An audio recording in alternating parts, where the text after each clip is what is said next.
আমি আপনাদের কাছে জানতে চাই যে কোরআনটা বানিয়ে পড়েছে তার বিচার হতে হবে, ঠিক কিনা জোরে বলুন, আরো জোরে। বিচার হবে না? হবে না। সকল জ্ঞান ভাণ্ডারের মালিক হচ্ছেন আল্লাহ রব্বুল আলামিন। মহাগ্রন্থ আল কোরআন নাজিল করে গোটা পৃথিবীর পুঞ্জীভূত জ্ঞানের ভাণ্ডার রাসূল পাক সাল্লাল্লাহু আলাইহি ওয়াসাল্লামের অন্তঃকরণে আল্লাহ পাক দান করেছেন। হাত্তাকে রাসূল পাক সাল্লাল্লাহু আলাইহি ওয়াসাল্লাম বলেছেন, উতীতু ইলমাল আউয়ালিনা ওয়াল আখিরিন। আল্লাহ তাআলা পূর্বাপর সকল ইলম আল্লাহ পাক আমাকে দান করেছেন। যে রাসূল উম্মি ছিলেন, পড়তে জানতেন না, লিখতে পারতেন না, সে রাসূল বলেছেন বুইসতু মুআল্লিমান, দুনিয়াতে এসেছি আমি শিক্ষক হিসেবে। যে রাসূল জিবরিল আলাইহিস সালাতু ওয়াস সালামের প্রথম সাক্ষাতে যখন তাকে বলা হয়েছিল ইকরা, তিনি বলেছিলেন মা আনা বিকারিইন, আমি পড়তে জানি না। কারণ তিনি পড়তে জানতেন, তাহলে তাকে ছাত্রত্ব গ্রহণ করতে হতো। ছোট থেকে 40 বছরের ভেতরে অবশ্যই কোনো না কোনো উস্তাদের দ্বারস্থ হতে হতো। নিঃসন্দেহে ছাত্রের চেয়ে শিক্ষকের মর্যাদা বেড়ে যায়, কিন্তু এই জমিনের ভিতরে আসমানের নিচে রসুলের চেয়ে বেশি সম্মানিত কেউ হবে না, তার চেয়ে জ্ঞানীও কেউ হবে না বলে আল্লাহ পাক তার কুদরতি ব্যবস্থা বানায় রসুলকে কোনো ব্যক্তির ছাত্রত্ব গ্রহণ না করিয়ে 40 বছর পর্যন্ত উম্মি রেখে তামাম পৃথিবীর সমস্ত জ্ঞান ভাণ্ডারকে পুঞ্জীভূত আকারে জমা করে ওহির মাধ্যমে জিবরিল মারফত রসুল পাক সাল্লাল্লাহু আলাইহি ওয়াসাল্লামের উপর আল্লাহ পাক নাজিল করে দিয়েছেন। সুবহানাল্লাহ। এবং আল্লাহ রসুল তার আপন ভাষায় বলেছেন উতীতু ইলমাল আউয়ালিনা ওয়াল আখিরিন, পূর্বাপর সমস্ত জ্ঞান আল্লাহ পাক আমাকে দান করেছেন। প্রিয় ভাইয়েরা, এরপরেও মহাজ্ঞানী মহা হিকমতওয়ালা আল্লাহ রব্বুল আলামিন, প্রজ্ঞাময় আল্লাহ সুবহানাহু ওয়া তাআলা কিছু কিছু বিষয়কে আল্লাহ পাক তার আপন হাতে কন্ট্রোল করেছেন। অনেক বিষয়কে বিশ্ববাসীকে, এমনকি আসমানের কোনো ফেরেশতাকেও জানতে দেননি। এমন কিছু বিষয় রয়েছে আল্লাহ পাক হিকমতপূর্ণভাবে বিষয়গুলো লুকিয়ে রেখেছেন। কোরআন মাজিদের সূরা লুকমানের সর্বশেষ আয়াতে কারিমার অংশ বিশেষ আমি আপনাদের সামনে আমার খুতবার মধ্যে তিলাওয়াত করেছি। তিলাওয়াতকৃত আয়াতটার ভেতরে যে কথাটি আল্লাহ পাক তুলে ধরেছেন, আল্লাহ সুবহানাহু ওয়া তাআলার কাছে এমন মৌলিক 5টা জ্ঞান আছে, ইলম আছে, বিষয় আছে, যে জ্ঞানের কথা পৃথিবীবাসীর জন্য আল্লাহ পাক কাউকে অবগত করেননি, না জমিনের কোনো মানুষকে, না আসমানের কোনো ফেরেশতাকে। হাত্তাকে কোনো নবী রাসূল, নিকটতম কোনো ফেরেশতা, কাউকে আল্লাহ পাক এই 5টা বিষয় সম্পর্কে অবগত করেননি। আল্লাহ পাক আপন হাতে ইলমটাকে কন্ট্রোল করেছেন। কোরআন মাজিদ আল্লাহ রাব্বুল আলামিন সূরা লুকমানের শেষ আয়াতের ভিতরে এই কথাটা এইভাবে তুলে ধরে বলেন, ইন্নাল্লাহা ইনদাহু ইলমুস সাআ, অবশ্যই কিয়ামতের জ্ঞান একমাত্র আমি আল্লাহর কাছে আছে। তার মানে হলো কিয়ামত কবে কায়েম হবে, কিয়ামত কবে কায়েম হবে। লা ইয়ালামুহু নাবিয়্যুন মুরসালুন ওয়ালা মালাকুম মুকাররাবুন, তামাম পৃথিবীর ভিতরে লক্ষ লক্ষ নবী রাসূল আমি পাঠিয়েছি, কোন নবী রাসূল এ তারিখ জানেন না, সন জানেন না, দিন জানেন না, কবে কিয়ামত জমিনের মধ্যে সংঘটিত হবে। এমনকি হযরতে জিবরিল আলাইহিস সালাতু ওয়াস সালাম তিনিও জানতেন না। মানব আকৃতি হযরতে জিবরাইল আলাইহিস সালাতু ওয়াস সালাম রাসূলের কাছে এসেছেন, নামাজের সুরতে রসুলের পাশাপাশি বসে পায়ের সাথে পা, হাঁটুর সাথে হাঁটু মিলিয়ে বসেছেন। সাহাবা ইকরাম অবাক হয়ে গেলেন। বিশ্বনবী রাহমাতুল লিল আলামিনের হাঁটুর সাথে হাঁটু লাগিয়ে বসার মতো সাহস এই পৃথিবীতে কারো আছে নাকি? জবাবটা আপনারা যেভাবে দিলেন মনে হচ্ছে কথা বুঝতে কষ্ট হচ্ছে আপনাদের, পেছনে কথা বোঝা যাচ্ছে। মাইক মানে ইকোটা আরেকটু কমায় রাখেন, তাহলে কথাটা আরেকটু স্পষ্ট হবে। রাসূল পাক সাল্লাল্লাহু আলাইহি ওয়াসাল্লামের হাঁটুর সাথে হাঁটু মিলিয়ে নামাজের মধ্যে আমরা যেভাবে বসি, সামনাসামনি যদি কেউ বসেন তাহলে তো হাঁটুর সাথে হাঁটু লেগে যায়, ঠিক কিনা? এমন কি শুধু হাঁটুর সাথে হাঁটু লাগিয়েছেন তা না, ফাওয়াদা ইয়াদাইহি আলা ফাখিদাইহি, হুজুরের উরুর মধ্যে হাত দুটো রেখেছেন। বিশ্বনবীর সামনে মানব আকৃতিতে জিবরিল আলাইহিস সালাতু ওয়াস সালাম সাদা ধবধবে পোশাক পরিহিত অবস্থায় হুজুরের সামনে বসে হাঁটুর সাথে হাঁটু মিলিয়ে এবং হুজুরের উরুর উপর দুটো হাত রেখে আল্লাহর নবী সাল্লাল্লাহু আলাইহি সাল্লাম সাহাবায়ে কেরাম পরিবেষ্টিত অবস্থায় আছে। এমন সময় রাসূলকে হযরতে জিবরাইল কয়েকটা প্রশ্ন করলেন, কিন্তু মজার ব্যাপার হলো তখনও পর্যন্ত সাহাবায়ে কেরাম কেউ জানেন না ইনি কে। হিকমত, কেউ জানে না ইনি কে, মানব আকৃতিতে এসেছেন। আসার পরে হুজুরকে একবার প্রশ্ন করছেন, মাল ইসলাম, ইসলাম কি? রাসূল জবাব দেন। আবার বলছেন মাল ইহসান, ইহসান কি? রাসূল জবাব দেন। একের পর এক একটা প্রশ্ন তিনি করেন, হুজুর তার জবাব দেন। জবাব দেওয়ার পরে তিনি আবার সত্যায়ন করে বলেন, সদাক্তা, আপনি সত্য কথা বলেছেন, সঠিক জবাব দিয়েছেন। সাহাবায়ে কেরাম আরো অবাক হয়ে গেলেন, এ কেমন মানুষ, লোকটাকে আমরা কেউ চিনিও না, যদি কাছাকাছি কোনো ব্যক্তি হতো তাহলে চিনতে পারতাম, আবার দূর সফর থেকে এসেছে তারও কোনো আলামত নাই, কারণ চেহারা একদম ফুটফুটে সুন্দর স্বচ্ছ চেহারা। সফর করে দূর থেকে আসলে ধুলোমলিন চেহারা থাকবে, গায়ের পোশাক ময়লা হয়ে যাবে। কথা বলুন ঠিক কিনা? স্বাভাবিকভাবে দূর থেকে কোনো মানুষ আসলে জামা কাপড় ময়লা হবে, কিন্তু চেহারাও সুন্দর ধবধবে সাদা পোশাক পরিহিত, এতে মনে হচ্ছে খুব কাছের মানুষ। আবার কাছেও বলা যাচ্ছে না, কেউ আমরা তাকে চিনি না। খুব অবাক হচ্ছিলাম, তিনিই প্রশ্ন করছেন, রাসূল জবাব দিচ্ছেন, তিনি আবার কথাকে সত্যায়ন করে নিচ্ছেন। আমরা আশ্চর্য হচ্ছিলাম, ইনি কে? কিন্তু কে বলবেন ইনি কে? প্রশ্ন করার সাহস তো কারণ নাই। সুবহানাল্লাহ বলেন। এক পর্যায়ে আল্লাহ রাসূলকে প্রশ্ন করলেন, মাতা তাকুমুস সাআহ, কিয়ামত কবে কায়েম হবে? রাসূল পাক সাল্লাল্লাহু আলাইহি ওয়াসাল্লাম বললেন, মাল মাসউলু আনহা বিআলামা মিনাস সাইল, কিয়ামত কবে সংঘটিত হবে? প্রশ্নকারী যিনি প্রশ্ন করেছেন তার চাইতে যাকে প্রশ্ন করা হয়েছে তিনি খুব বেশি অবগত নন। মানে প্রশ্নকারীর যে দশা, যাকে প্রশ্ন করা হয়েছে তারও একই দশা।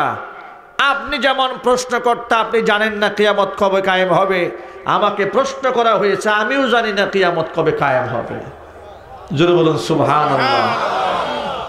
তবে আমি কিছু আলামত জানি। তখন তিনি বললেন, তা আমানতগুলা কি কি? হুজুর কয়েকটা আলামত বললেন, আনতালিদাল আমাতু রাব্বাতাহা, এগুলা বলতেছিলেন হুজুর পাক সাল্লাল্লাহু আলাইহি ওয়াসাল্লাম। বেশ কিছু আলামতের কথা বললেন, সেটা আমার সাবজেক্ট নয়। আমি শুধু এই কথা বুঝাতে চাচ্ছিলাম এই হাদিস থেকে। এটাকে হাদিসে মিম্বারি অথবা হাদিসে জিবরিল বলা হয়।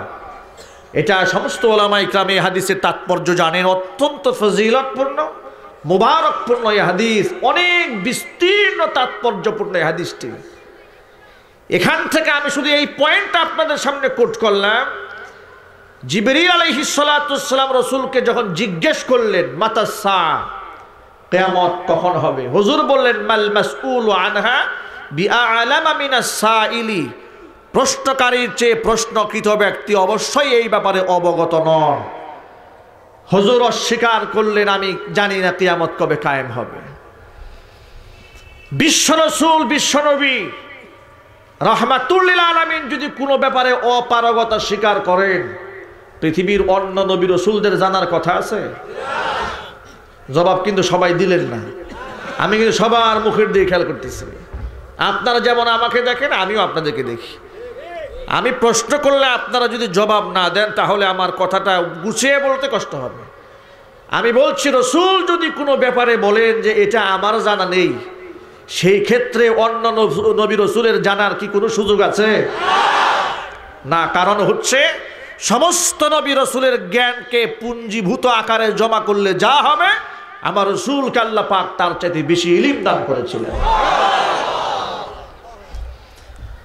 কোরআন মাজিদের সূরা লুকমানের শেষ আয়াতে আল্লাহ পাক এই তথ্যের কথাই বলেন, ইন্নাল্লাহা ইনদাহু ইলমুস সাআ, কিয়ামতের জ্ঞান একমাত্র আমি আল্লাহর কাছে আছে, তামাম পৃথিবীর কোনো মানুষের কাছে, ফেরেশতার কাছে কিয়ামতের জ্ঞান নাই। তারা আলামত বর্ণনা করেছেন। রাসূল পাক সাল্লাল্লাহু আলাইহি সাল্লাম বেশ কিছু আলামতে সুগরা, আলামতে কুবরা বর্ণনা করেছেন, কিন্তু সুনির্ধারিত করে কবে হবে এই দিন, তারিখ, মাস, সন এটা রাসূল জানতেন না। এই জ্ঞানটা কার কাছে সংরক্ষিত? একটু শাহাদাত আঙ্গুল উঁচা করে বলেন তো, একটু জুড়ে বলুন। আল্লাহ পাকের কাছে এই জ্ঞানটা সংরক্ষিত আছে। আনাস ইবনে মালিক রাদিয়াল্লাহু তাআলা আনহু হাদিসের রাবি, বুখারী শরীফের তাফসীর অধ্যায়ে হাদিসটি বর্ণিত হয়েছে। হযরত আনাস ইবনে মালিক বলেন, খরজনা মা'আন নবী সাল্লাল্লাহু আলাইহি ওয়াসাল্লাম মিনাল মসজিদিন নববী ফাজাআ রাজুলুন ফাসালা মাতা তাকুমুস সাআ ইয়া রাসূলুল্লাহ ফাসাকাতা। হযরত আনাস ইবনে মালিক বলেন, নবীজির সাথে নামাজ পড়ে মসজিদ নববী থেকে একসাথে বের হলাম। জনৈক ব্যক্তি এসে রাসূলকে জিজ্ঞেস করলেন, নবীজি কিয়ামত কবে কায়েম হবে? ফাসাকাতা, রাসূল কোনো জবাব দিলেন না, হুজুর চুপ হয়ে গেলেন। লোকটা আরেকবার জিজ্ঞেস করছেন, মাতা তাকুমুস সাআ ইয়া রাসূলুল্লাহ, হে রাসূল আপনি জবাবটা দিলেন না, কিয়ামত কবে কায়েম হবে? দুবার প্রশ্ন করলেন, তিনি দুবারই চুপ থাকলেন। ফাসাকাতা, কোনো অ্যান্সার করলেন না, উত্তর দিলেন না। তৃতীয়বার আবার জিজ্ঞেস করে বলছেন, আপনি বললেন না হে রাসূল কিয়ামত কবে কায়েম হবে? হুজুর তাকে প্রশ্নের জবাব না দিয়ে বলছেন, ফামা আদাত্তালাহা, কিয়ামতের এত আগ্রহ কিয়ামত জানার জন্য, কিয়ামত কবে কায়েম হবে বারবার জিজ্ঞেস করছো, কিয়ামতের জন্য পুঁজি কি, ব্যালেন্স কি, প্রস্তুতি কি? মারতে বড় ভয়াবহ মাঠ। মা তার সন্তানকে চিনবে না, সন্তান মাকে ভুলে যাবে। ভাই তার ভাইয়ের পরিচয় দিবে না, স্বামী তার স্ত্রীর পরিচয় দিবে না, একজন আরেকজনকে দেখে ভেগে পলায়ন করবে। কোরআন সাক্ষী দিচ্ছে। সেই কিয়ামতের জন্য প্রস্তুতি কি, প্রিপারেশন কি তোমার? আফসোস লাগে এই মুসলমানের জন্য, যখন দেখি এই মুসলমানেরা কিয়ামতের সেই ভয়াবহতার কথা ভুলে গিয়ে বিভিন্ন জায়গায় বিভিন্ন বাবা, বিভিন্ন দরবার, বিভিন্ন মাজারের উপর বিশ্বাস করে বসে থাকে। তারা মনে করে আমার বাবা যেহেতু আছে আমার একটা ফয়সালা হয়ে যাবে। আল্লাহর কসম, আল্লাহর কসম, আল্লাহর কসম, তিনবার কসম করলে আমাকে কাফারা দিতে হবে না। মুসলিম শরীফের হাদিসের মধ্যে এসেছে, হুজুরে পাক সাল্লাল্লাহু আলাইহি ওয়াসাল্লাম তার কলিজার টুকরা কন্যা ফাতেমা, যার প্রতি আল্লাহর নবী এত খুশি ছিলেন, হুজুর যে ফাতেমার ব্যাপারে বলতেন, ফাতিমা তু বিদআতুম মিন্নি, ফাতেমা হচ্ছে আমার দেহের গোশতের একটা টুকরা। কেউ যদি ফাতেমারে কষ্ট দেয়, স্বামী রাসূলকে কষ্ট দেয়, কেউ কোনো ব্যক্তি যদি ফাতেমারে খুশি করে, সেই ব্যক্তি যেন আমি রাসূলকে খুশি করে দেয়।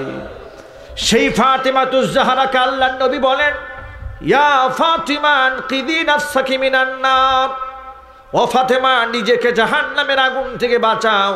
ফা ইন্নী লা উগনি আনকি মিনাল্লাহি শাইআ, আল্লাহ যদি তোমাদের কর্মের কারণে পাকড়াও করে ফেলে, ধরেই ফেলে, আমি কিন্তু আল্লাহর আযাবের সামনে কোনো কাজ, কোনো অধিকার খাটাতে পারবো না।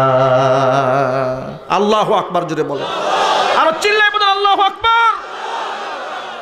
বিশ্বনবী যদি বলেন আল্লাহ যদি পাকড়াও করে ফেলেন, আমি রাসূল হিসেবে আমি তোমাদের জন্য কিছু করতে পারবো না, এটা যদি রাসূলের ভাষা হয়, তাহলে যারা নিজেরা নামাজ কালাম বাদ দিয়ে শুধু বিড়ি টানেন আর গাঞ্জা টানেন, ভরসা করে বসে আছেন আমার অমুক বাবা জিন্দাবাদ বসে আছেন, কসম আল্লাহ পাকের, মিথ্যা প্রতারণা ছাড়া কিছু নয়। কথা বলে ঠিক কিনা?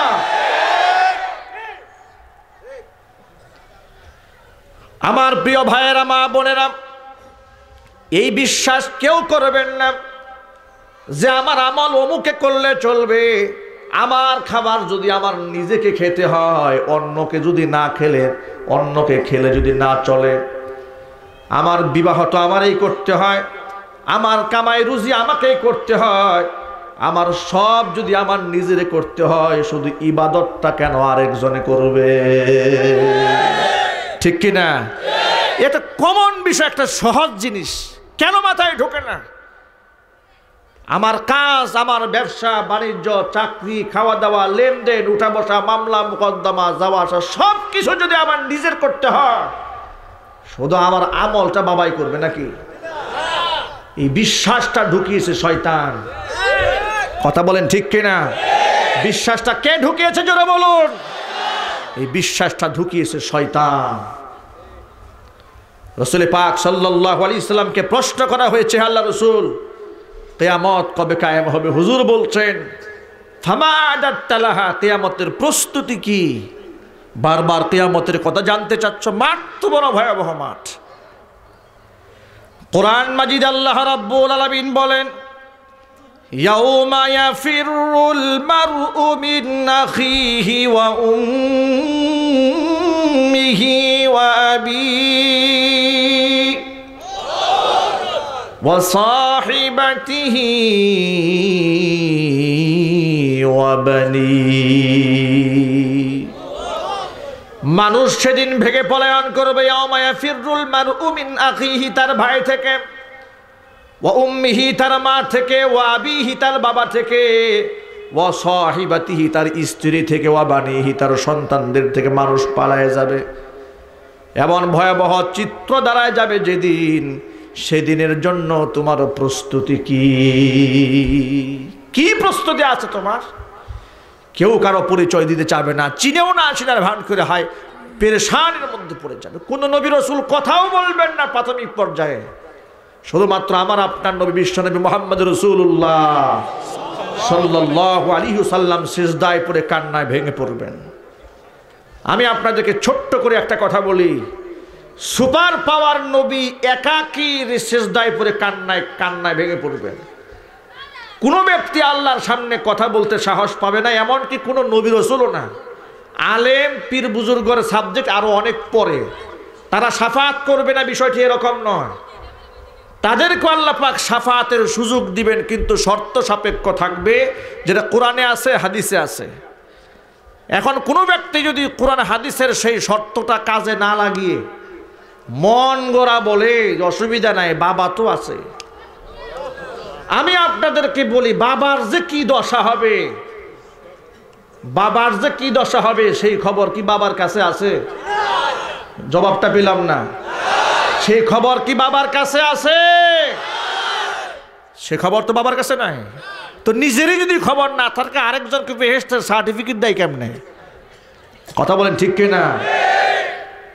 আপনার বাবার মর্যাদা কি আবু বকরের চাইতে বেশি? ওমরের চেয়ে বেশি?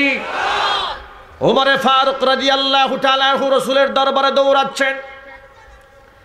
ওমর দৌড়াও কেন? আবু বকর বলে ওমর দৌড়াও কেন? হযরত ওমর বলেন, আবু বকর জামা ছেড়ে দেন, আমি রাসূলুল্লাহর কাছে গিয়ে জিজ্ঞেস করতে চাই, আমি কি মুসলমান আছি নাকি আমি মুনাফিক হয়ে গেছি? আমি জানি না আমি মুনাফিক হয়ে গেছি কিনা। কেন আপনার এই চিন্তা আসলো কেন মাথায় হঠাৎ করে? আপনার মতো ব্যক্তির মুনাফিক হয়ে গেলে কিনা সেই চিন্তা কেন? তিনি বলছেন, হুজুরের কাছে যখন থাকি গোটা দুনিয়া তুচ্ছ মনে হয়, রাসূলের কাছ থেকে একটু দূরে সরে গেলে দুনিয়ার প্রতি একটু মহব্বত আসে। তাহলে হুজুরের কাছে আসলে এক সুরত, দূরে গেলে আরেক সুরত হয়। আমার তো বুঝে আসতেছে না আমার কি মধ্যে ইসলাম আছে না আমি মুনাফিক হয়ে গেলাম। আল্লাহু আকবার বলেন, আর চিল্লায় বলেন আল্লাহু আকবার।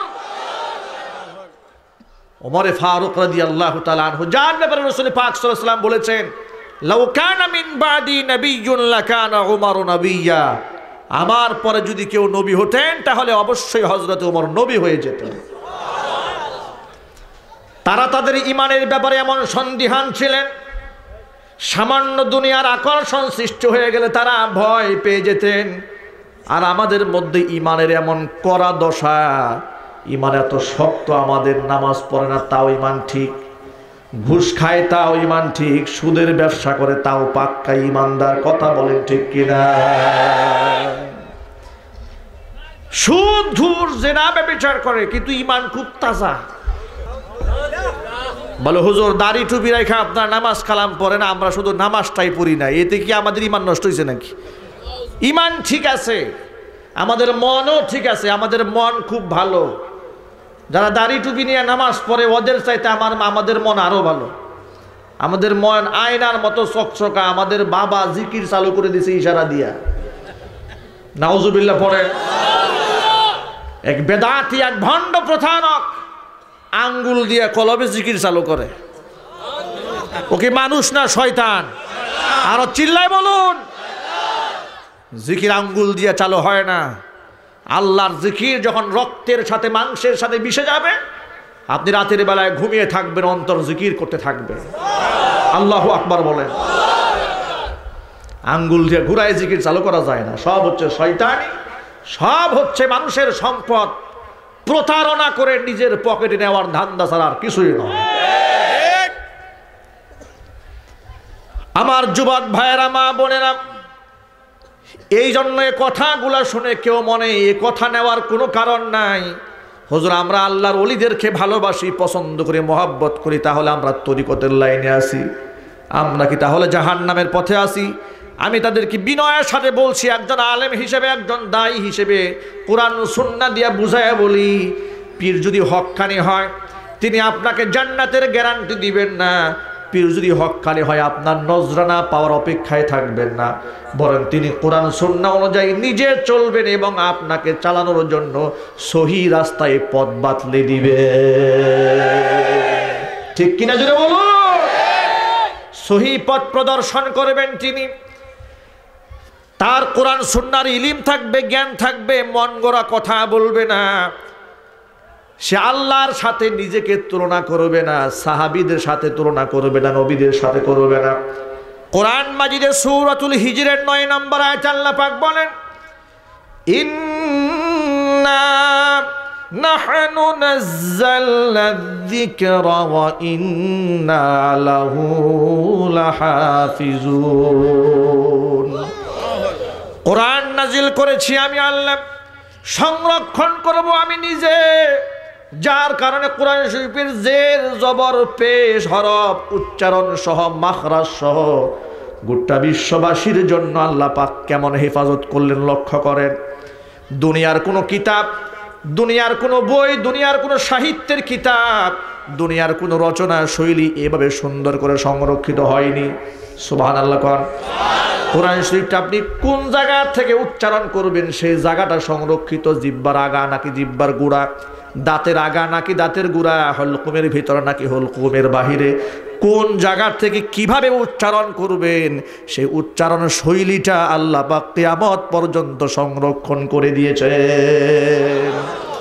তরজমা সংরক্ষণ করেছেন, তাফসীর সংরক্ষণ করেছেন, কোরআনে কারীমের ব্যাখ্যা বিশ্লেষণ সংরক্ষণ করতে গিয়ে অসংখ্য হাদিসকে আল্লাহ পাক সংরক্ষণ করে দিয়েছেন মুহাদ্দিসিনে কেরামের মাধ্যমে। আবার কোরআন থেকে ইস্তিমবাতকৃত মাসআলা যেন মিটে না যায়, মাসআলা মিটে গেলে তো কোরআন একদিক থেকে মিটে গেল। এই জন্য আল্লাহ পাক অসংখ্য ফাকিহদেরকে সৃষ্টি করে এই জামিদের মধ্যে মাসআলাগুলাকে সংরক্ষিত করে রেখে দিয়েছেন। সুবহানাল্লাহ কোন। আবার যেন এই কোরআনের ব্যাখ্যা বিশ্লেষণ মানুষ ভুলে না যায়, যুগে যুগে আল্লাহ পাক মুফাসসিরিন কিরামদেরকে তৈরি করেছেন। আবার মুফাসসিরিন কিরামরা তাফসীর শুধু লিখে গেছেন তা না, লিখিতভাবে পাণ্ডুলিপি আকারে জমা আছে, এগুলাকে ক্লাস করাবার জন্য আসাতিজা ইকরাম আছেন। আবার যেন বয়ানের ময়দানে সাধারণ মানুষ যারা আছে তারা যেন কোরআন শোনা থেকে বঞ্চিত না হয়, আমাদের মতো অসংখ্য ছোট ছোট আলেম বানিয়ে কোরআন প্রচার এবং প্রসারের জন্য আল্লাহ কাজে লাগিয়ে দিয়েছেন। লিল্লাহি তাকবীর। এই কোরআনে কারীমটাকে কেমন ভাবে আল্লাহ সংরক্ষণ করলেন। কোরআন তো সেই কিতাব, যে কিতাব আমি দেখেছি সাধারণ মানুষরা অর্থ বুঝে না, শুধু তিলাওয়াতটা কানের মধ্যে শোনে।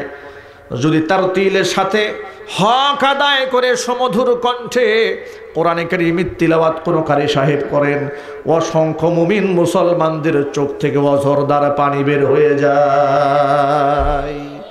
এই হচ্ছে সেই কোরআন। কারি আব্দুল বাসিত রহমাতুল্লাহি আলাইহি, আল্লাহ পাক তাকে জান্নাতুল ফেরদাউসের মেহমান হিসেবে কবুল করেন। জোরে বলুন আমিন। এত সুন্দর করে কোরআন তেলাওয়াত করেছেন, কাফির বেঈমানরা পর্যন্ত বেল বাটন টিপতে ভুলে গিয়েছিলেন। এত সুন্দর করে তিনি তিলাওয়াত করেছেন। আমি একদম শিশুকাল থেকে কারি আব্দুল বাসিত রহমাতুল্লাহি আলাইহি তিলাওয়াত শুনতাম, এখনো শুনি গাড়িতে মাঝে মাঝে। আর অবাক হয়ে, আল্লাহ তোমার কোরআন এত মিষ্টি, সাধারণ মানুষ তিলাওয়াত করে এতেই মানুষ বিমুগ্ধ হয়ে যায়, মানুষের অন্তরাত্মা কেঁপে উঠে, আন্দোলিত হয়, মানুষ সব ভুলে যেতে পারে। তোমার রাসূল যখন তিলাওয়াত করেছেন সেই তিলাওয়াত না জানি কত মজা ছিল। আমার রাসূল যখন তিলাওয়াত করেছেন যার উপর কোরআন নাজিল হয়েছে, আমি জানি না সেই তিলাওয়াতের শান মান আজমত মোহাব্বত কতটুকু ছিল। কিরকম ভাবে রাসূলুল্লাহ তিলাওয়াত করেছেন কোরআন যে আবু জেহেলের মতো কাট্টা কাফেরও ঘুমাতে পারে নাই। আল্লাহু আকবার বলতে কষ্ট হয়। বিসমিল্লাহির রহমানির রহিম।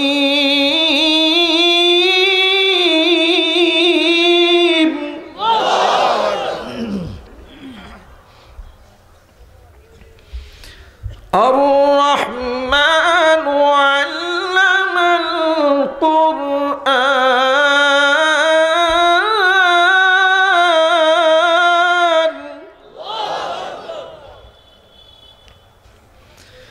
খলাকাল ইনসানা আল্লামাহুল বায়ান।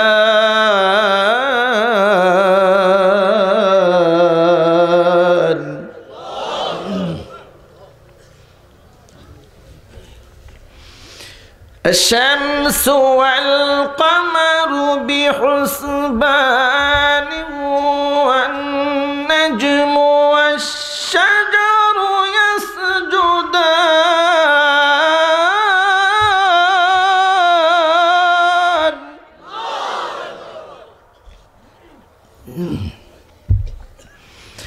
والسماء رفعها ووضع الميزان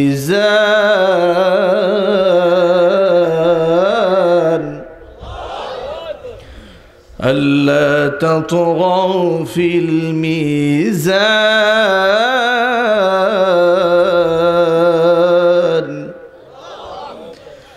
وأقيموا الوزن بالقسط ولا تخسروا الميزان.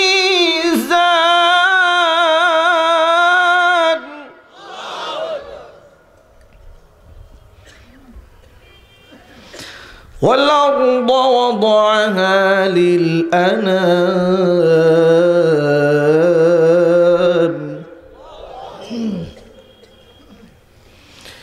ভাইরা আমার, সাধারণ মানুষ কোরআন তিলাওয়াত করলে মানুষের অন্তরাত্মা শীতল হয়ে যায়, ঈমান তাজা হয়। যারা ঈমানদার তাদের অন্তরের মধ্যে ঈমান বেড়ে যায়। কোরআন মাজিদে আল্লাহ সুবহানাহু ওয়া তাআলা 9 নম্বর পারার হিফজ কোরআন মাজিদের 16 নম্বর পৃষ্ঠার ভিতরে আল্লাহ বলেন, সূরা আনফালের 2 নম্বর আয়াতের ভিতরে, ইন্নামাল মুমিনুনা আল্লাযীনা ইযা যুকিরাল্লাহ وجلت قلوبهم وإذا تليت عليهم آياته زادتهم إيمانا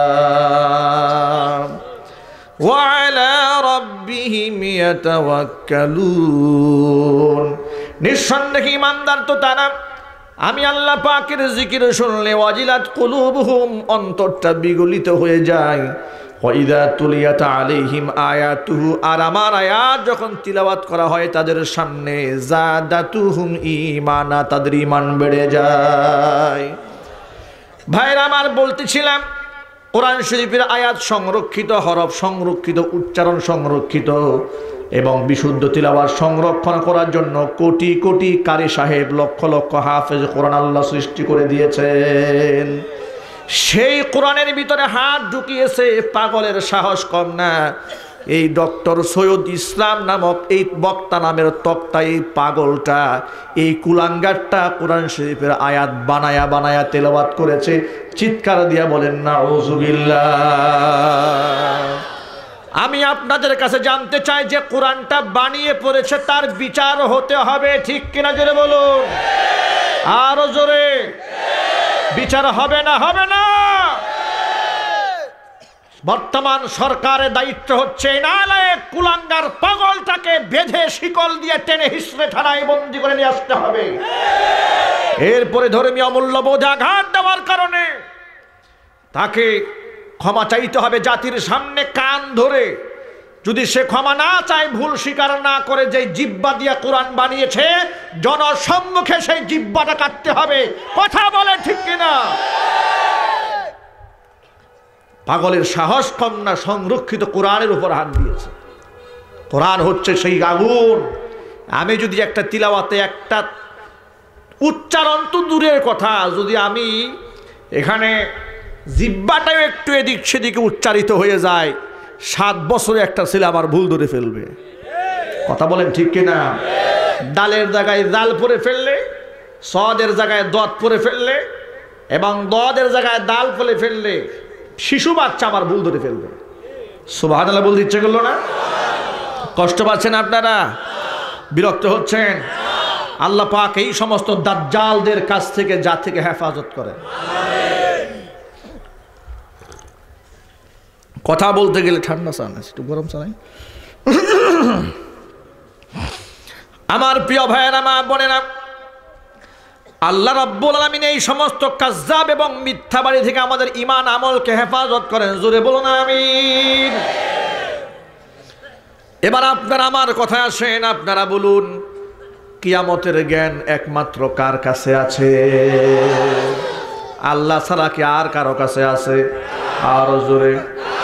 আল্লাহ পাক বলেন, ইন্নাল্লাহা ইনদাহু ইলমুস সাআ।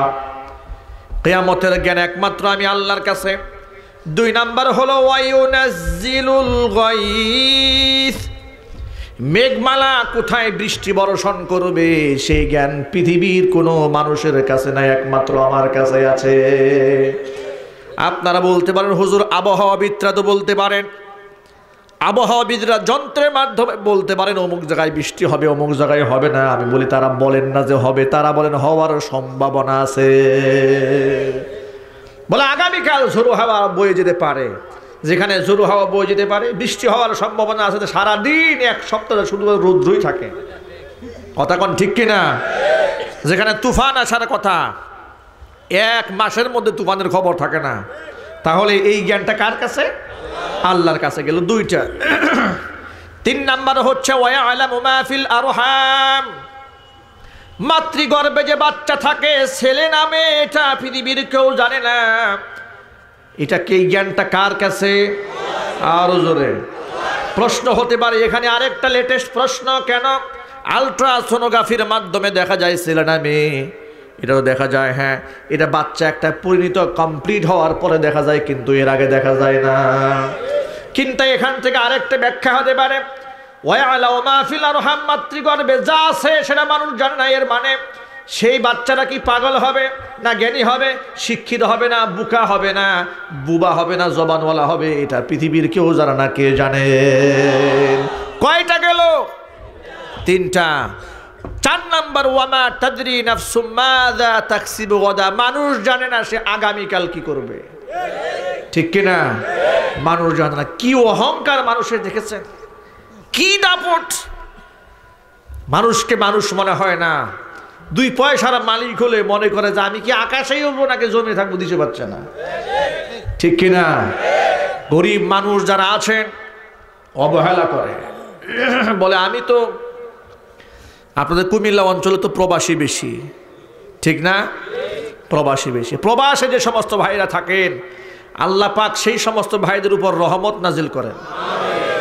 আমি তো দেশ বিদেশের অনেক দেশে গিয়ে দেখেছি প্রবাসী ভাইরা কত কষ্ট করেন, আর আমরা বিদেশে গেলে প্রবাসী ভাইরা যে কতটা খুশি হন, কতটা মজা পান, কল্পনাই করতে পারবেন না। প্রবাসীরা একজন আলেমকে কাছে পেলে কতটা মহব্বত করে ভালোবাসে। এবং এই দেশের এগিয়ে যাওয়ার ক্ষেত্রে, উন্নয়নের ক্ষেত্রে প্রবাসীদের যে কত বড় ভূমিকা শিক্ষিত মানুষ সবাই জানে, কিন্তু জানে না এক শ্রেণীর ঘুষখুরেরা। কথা বলেন ঠিক কিনা? এমন এক ঘুষখুর পুলিশ অফিসার, ছাগল নাইয়ার এক ওসি, মেয়েদেরকে গিয়ে ওয়াজ করতেছে। কথা কন ঠিক কিনা? মেয়েদেরকে ওয়াজ করে গিয়া বলে যে আপনারা প্রবাসীদের বিবাহ করবেন না, প্রবাসীরা বিবাহ করে দেশের বাড়ি চলে যায়, এরপরে আপনাদেরকে কাজের বুয়ার মতো ব্যবহার করে তাদের প্রবাসীদের মা বাবারা। এই কথাটা এভাবে বলা কি তার ঠিক হয়েছে? কোনো জ্ঞানী বুদ্ধিমান মানুষ, বিবেকবান মানুষ এই কথা বলতে পারে? প্রবাসীদের কি বিবাহ করবেন না? প্রবাসীরাদেরকে আপনি কটাক্ষ করেছেন, প্রবাসীদের টাকা দেওয়া বন্ধ হলে তো আপনার গায়ের পোশাক থাকবে না, ল্যাংটা হয়ে ঘুরতে হবে। কথা বলেন ঠিক কিনা? এখন গোটা জাতি যদি এই কথা বলে যে এই প্রশ্নের জবাবও তো এইরকম হতে পারে, প্রবাসীদেরকে বিবাহ করবে না, তারা মাথার ঘাম পায়ে ফেলে কষ্ট করে টাকা উপার্জন করে সংসার চালায়, আপনার মতো হারামির টাকা নিরীহ মানুষকে গ্রেফতার করে জোর জবরদস্তি করে হারামের টাকা দিয়ে তারা সংসার চালায় না।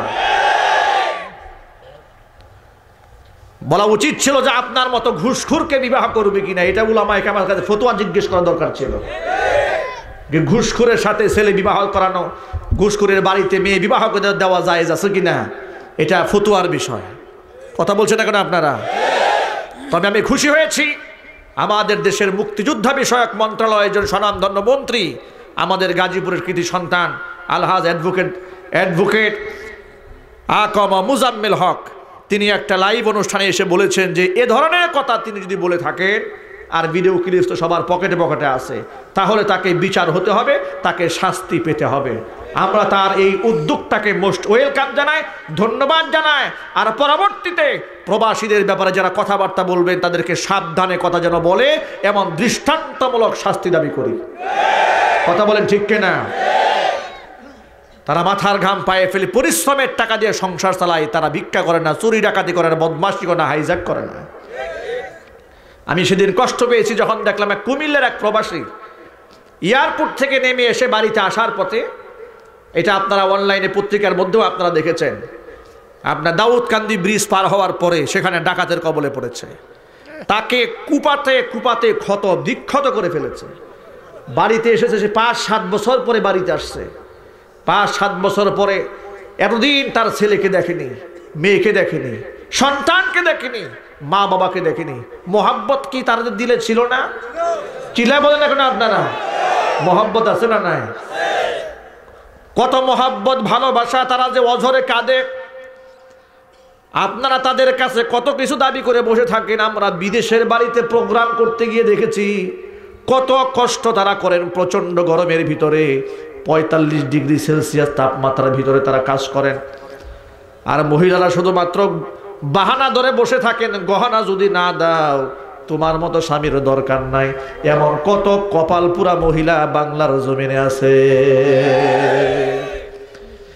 আবার প্রবাসীদের টাকা নিয়ে তার বাড়ির ছোট ভাই মোটর সাইকেল চালায়, দামি দামি ফোন চালায়, কিন্তু ভাইয়ের যে এত কষ্ট করে কামায় রুজির টাকা এর কদর পর্যন্ত করে না। বড় ভাই যখন দেশে আসে, বার্ধক্যে যখন উপনীত হয়ে যায়, সেই ভাইয়ের খোঁজ খবর নেওয়ার মতো মন মানসিকতাও থাকে না। তবে আলহামদুলিল্লাহ ভালো মন্দ মিলেই মানুষ। এ কথাটা এই জন্য বললাম যাতে করে অসচেতন মানুষগুলো সচেতন হতে পারেন, যাতে করে প্রবাসী ভাইদের জন্য দোয়া করতে পারেন, আল্লাহ পাক যেন তাদেরকে কবুল করেন। জোরে বলেন আমিন। যে কথা বলতে চাচ্ছিলাম, যদি 3-4 ছেলে বিদেশ থাকে তখন দেখা যায় বাবার একটা দাম বাড়ে, মর্যাদা বাড়ে, এবং তিনি এই দামটাকে অহংকারে রূপান্তরিত করেন অনেক সময়। আমার ছেলে 5 ছেলে বিদেশ থাকে, আমার কি দাম কম নাকি? আমি কেন অন্যকে সালাম কালাম দিয়া চলবো? ভিতরে একটা অহংকার কাজ করে। তিনি জানেন না তার আগামীকালটা কেমন হবে। কথা বলেন ঠিক কিনা? এই যে কোনো ব্যক্তির অন্তরের মধ্যে যে অহংকার না আসে, কারণ কোরআন বলছে মা তাদরি নাফসুম বিআইয়ি আরদিন মা তাদরি নাফসুম মাযা তাকসিবু গাদা। আগামীকাল বান্দা কি করবে সেই জ্ঞানও তার নাই। সেই জ্ঞান কার কাছে আছে? আল্লাহ পাকের কাছে আছে। আল্লাহ পাক আমাদের তাওবা করার তৌফিক দান করেন। গেল 4টা, বাকি থাকলো 1টা। আরেকটা জ্ঞান হচ্ছে ওয়ামা তাদরি নাফসুম বিআইয়ি আরদিন তামুত ইন্নাল্লাহা আলিমুন খবীর। আল্লাহ পাক বলেন মানুষ কোথায় মারা যাবে কোন মানুষ সেটা জানে না। কোরআন মাজিদ আল্লাহ পাক আরেকটা আয়াতের মধ্যে বলেন আইনামা তাকুনু ইউদরিকুমুল মাউতু ওয়ালাউ কুনতুম ফি বুরুজিম মুশাইয়াদা। তোমরা যদি সুদৃঢ় একটা প্রাচীরের ভিতরে পাথরের মধ্যে যদি তোমরা লুকায়ে থাকো, পাহাড়ের চূড়ার মধ্যে যদি থাকো, মৃত্যু সেখানেও তোমাদেরকে পাকড়াও করে ধরে নিয়ে আসবে। এই আয়াতের তাফসীরের মধ্যে এসেছে মালাকুল মাউত তিনি একবার হযরতে সুলাইমান আলাইহিস সালাতু ওয়াস সালামের কাছে সৌজন্য সাক্ষাৎ এসেছেন। এসে দেখেন তার সামনে একটা লোক বসে আছে। মালাকুল মউত তার দিকে এমন ভাবে চোখ রাঙিয়ে তাকিয়েছেন, লোকটা ভয় পেয়ে গেছে।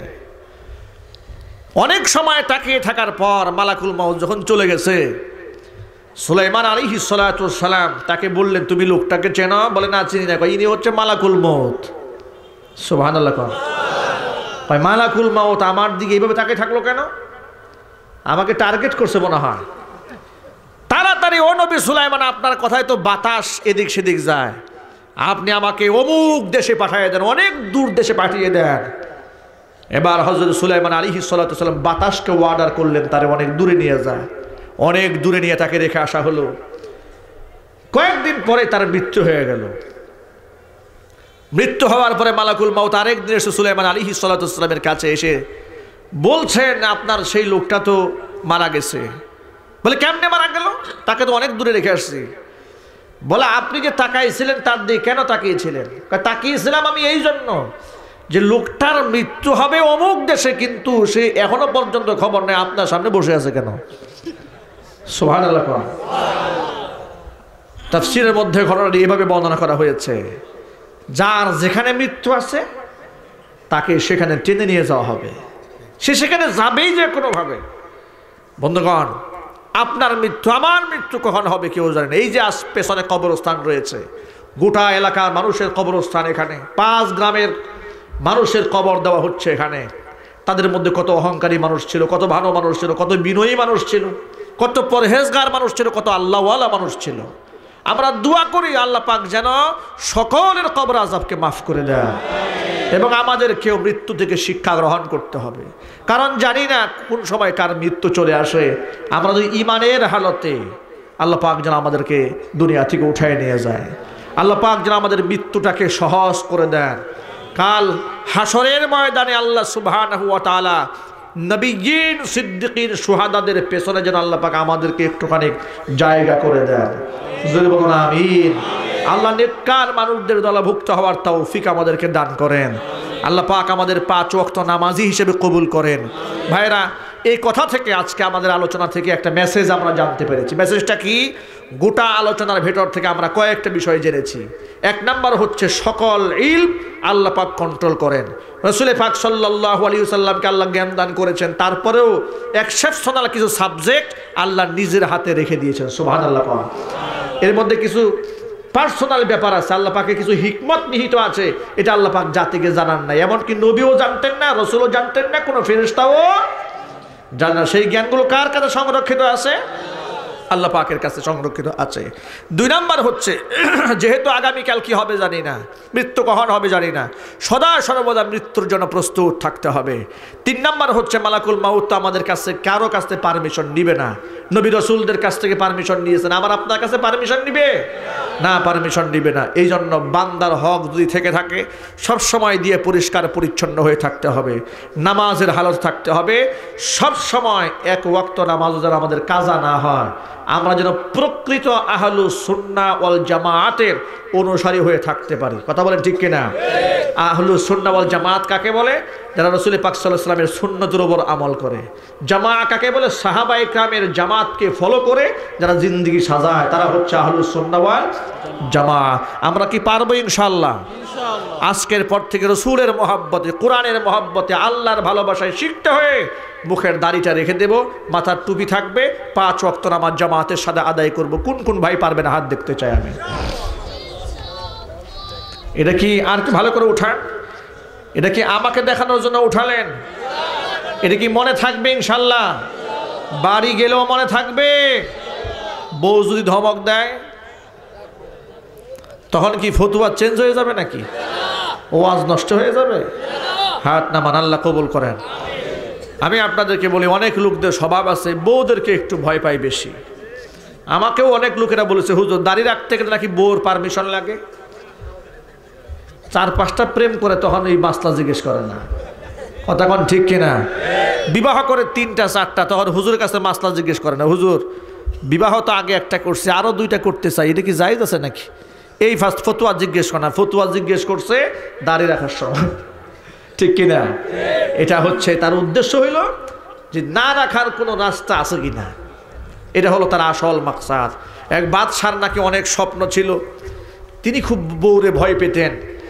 বাদশাহ মনে মনে চিন্তা করলেন, আমি যেমন আমার বউকে ভয় পাই, আমার মন্ত্রী পরিষদের সদস্যবৃন্দ যারা আছেন তারা কি বউকে ভয় পায় কিনা একটু দেখা দরকার।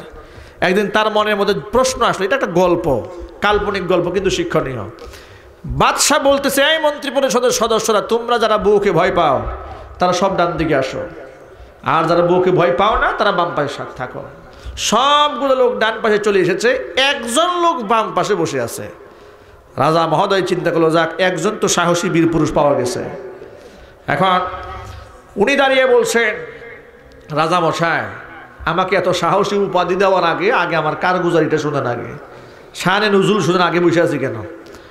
দাঁড়িয়ে বলছে, রাজা মশাই আমি যখন বাড়ি থেকে বের হচ্ছিলাম, আমার বউ আমার কান ধরে বলে দিয়েছে, সমস্ত মানুষ সেদিকে যেদিকে যায় তুমি যদি সেই দিকে যাও পিঠায় হাড্ডি ভেঙে দেব। এই জন্য আমি ডান পাশে যাই না, আমি বাম পাশে বসে আছি। বন্ধুগণ আমার, এভাবে স্ত্রীদেরকে অনেকেই ভয় পায়। তবে সকলকে একটা কথা মনে রাখতে হবে, স্ত্রীদেরকে ভয় না, স্ত্রীদেরকে মহব্বত করতে হবে, স্ত্রীদেরকে ভালোবাসতে হবে, স্ত্রীদের সাথে হৃদ্যতা আন্তরিকতা থাকতে হবে, তাদের পছন্দ অপছন্দের মূল্যায়ন করতে হবে। তবে সেই মূল্যায়নটা শরীয়তের গণ্ডির ভিতরে, ঠিক কিনা? তারা যদি শরীয়তের বাহিরে কিছু ডিমান্ড করে তাহলে সেটা মানা যাবে না, সেটা মানা যাবে না। আল্লাহ পাক আমাদের স্ত্রীদের সাথে মহব্বত কায়েম রাখেন। আল্লাহ পাক আমাদের সন্তানদেরকে দিনদার বানান, আলেম বানান, হাফেজ কোরআন বানান, এবং মাসআলা মাসাইল আলেমদের সাথে, হক্কানে উলামায়ে কেরামের সাথে পরামর্শের ভিত্তিতে আল্লাহ পাক বুঝে আমল করার তৌফিক দান করুন। জোরে বলুন আমিন। আল্লাহ পাক যেন আমাদের জিন্দেগির গুনার খাতা মাফ করে দেন। ইস্তিগফার করুন। আস্তাগফিরুল্লাহ أستغفر الله ربي من كل ذنب وأتوب إليه ولا حول ولا قوة إلا بالله العلي العظيم اللهم صل على محمد وعلى آل محمد كما صليت على إبراهيم وعلى آل إبراهيم إنك حميد مجيد اللهم بارك على محمد وعلى آل محمد كما باركت على إبراهيم وعلى آل إبراهيم إنك حميد مجيد اللهم آمين ربنا ظلمنا أنفسنا وإن لم تغفر لنا وترحمنا لنكونن من الخاسرين ربنا لا تزغ قلوبنا بعد إذ هديتنا وهب لنا من لدنك رحمة إنك أنت الوهاب ربنا آتنا ما وعدتنا على رسلك ولا تخزنا يوم القيامة إنك لا تخلف الميعاد ربنا فاغفر لنا ذنوبنا وكفر عنا سيئاتنا وتوفنا مع الأبرار ربنا هب لنا من أزواجنا وذرياتنا قرة أعين وجعلنا للمتقين إماما ربنا اغفر لنا ولإخواننا الذين سبقونا بالإيمان ولا تجعل في قلوبنا غلا للذين آمنوا ربنا إنك رؤوف رحيم আল্লাহ তাআলা পঞ্চায়ন শাহিদ ময়দানে আয়োজিত হাজার হাজার মুসল্লি ভাইদেরকে সাথে নিয়ে মা বোনদেরকে সাথে নিয়ে মাবুদ গো তোমার শাহী দরবারে বড় আশা নিয়ে হাত দুখানা বাড়িয়ে দিয়েছি মেহেরবানি করে আলোচনার ভুল বিয়াদবি ক্ষমা করি সওয়াবের হাদিয়াটুকুন কবুল করে মঞ্জুর করে সোনার মদিনায় নবী পাকের রওজা মুবারকে পৌঁছিয়ে দাও तमाम পৃথিবীর মাটির নিচে যত মুমিন মুমিনাত মুসলিমিন মুসলিমাত চিরবিদায় হয়ে চলে গেছেন আল্লাহ তাদের আর ওয়াহির উপর সওয়াবের হাদিয়াগুলি পৌঁছিয়ে দাও আমাদের মা বাপ যাদের দুনিয়ার জমিন থেকে চলে গেছেন মা বাবার কবরগুলোকে জান্নাতের টুকরায় পরিণত করে দাও টাকা দিয়ে পয়সা দিয়ে বুদ্ধি দিয়ে শ্রম দিয়ে সময় দিয়ে এই জান্নাতের বাগান যারা সাজিয়েছেন দূরদারাজ থেকে যারা শোনার জন্য এসেছেন মেহেরবানি করে এই মাহফিলটি তাদের সকলের জন্য নাজাতের জরিয়া বানিয়ে দাও আল্লাহ তাআলা কবরস্থানের ভিতরে শায়িত সকল কবরে আজম কিয়ামত পর্যন্ত বন্ধ করে দাও আল্লাহ তাআলা গুনাহ করতে করতে চোখ মুখ কান নাপাক করে ফেলেছি গোটা দেহ নাপাক করে ফেলেছি মাবুদ গো তুমি তো রহমান তুমি তো গফফার তুমি যদি ক্ষমা না করো ক্ষমা করার পাওয়ার তো কারণ নাই ক্ষমা করার শক্তি কারণ নাই তুমি যদি তোমার রহমত থেকে নিরাশ করে দাও